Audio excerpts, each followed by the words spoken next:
Em 1980, a ditadura militar tentou apagar o nome de Luiz Inácio Lula da Silva da história do Brasil. Os generais proibiram Lula de falar nas praças, fecharam os estádios e enviaram tanques do exército para calar a voz do maior líder operário do país. Eles só não imaginavam que o refúgio de Lula não seria um esconderijo clandestino, mas sim o altar de uma catedral. Essa é a história de como o homem mais vigiado do Brasil foi salvo por um bispo corajoso, e como uma amizade nascida na repressão acabou mudando não apenas o nosso país, mas a própria história do Vaticano. Abril de 1980. O ABC Paulista estava completamente parado. Mais de 100 mil operários entraram em greve cobrando comida na mesa e dignidade. Na liderança daquele movimento estava o jovem metalúrgico de barba cheia que falava a língua do povo: Lula. A resposta do Estado foi imediata. Tropas do Exército ocuparam as cidades de Santo André, São Bernardo e São Caetano. Helicópteros sobrevoavam as casas das famílias. O estado de Vila Euclides, onde os trabalhadores costumavam se reunir para decidir os rumos da greve, foi lacrado pela polícia. Nenhum lugar era seguro. Fazer uma reunião de trabalhadores era considerado crime grave. Lula sabia que em qualquer momento as algemas chegariam. Foi exatamente nesse cenário de cerco e pavor que uma porta pesada de madeira se abriu. Não era a porta de um sindicato. Era a porta da Catedral do Carmo, em Santo André. E quem estava do lado de dentro não era o militante político. Era o arcebispo Dom Cláudio Umes.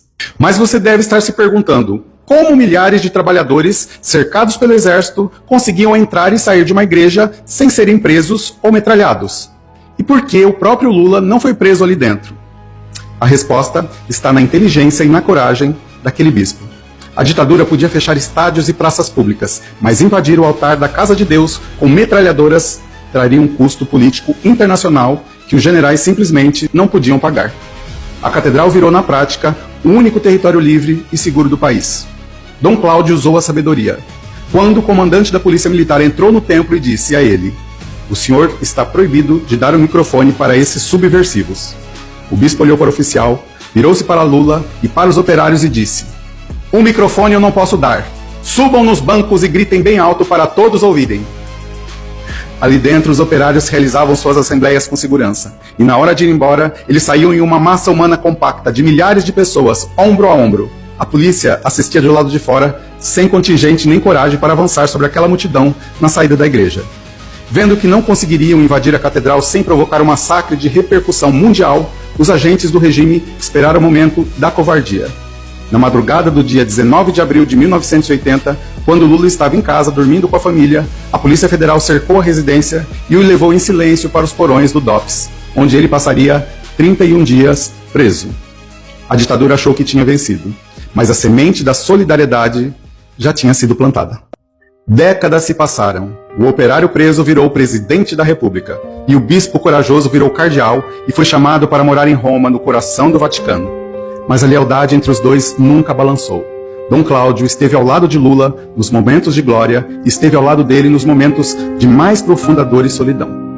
E aqui está o detalhe que pouca gente conhece. Em março de 2013, o mundo assistia à eleição de um novo Papa na Capela Sistina.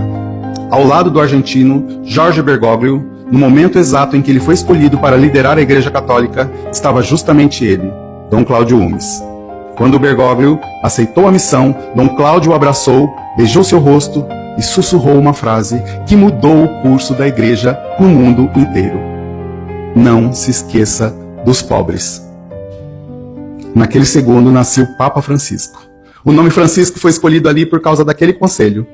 O mesmo olhar de compaixão que abrigou Lula e os operários perseguidos em 1980 foi o olhar que inspirou o papado mais humano da história moderna. Em 2022, o cardeal Dom Cláudio Umes sentiu que seus dias na Terra estavam chegando ao fim. Emocionado e ciente da sua partida, ele fez questão de dar um último abraço naquele menino que ele protegeu dos tanques da ditadura 4 décadas atrás. Quando Dom Cláudio partiu, Lula chorou. Não chorou apenas pelo líder religioso. Chorou pelo amigo que abriu a porta da igreja quando o resto do país tinha fechado as portas para ele. Porque governos passam, eleições vêm e vão, o poder acaba.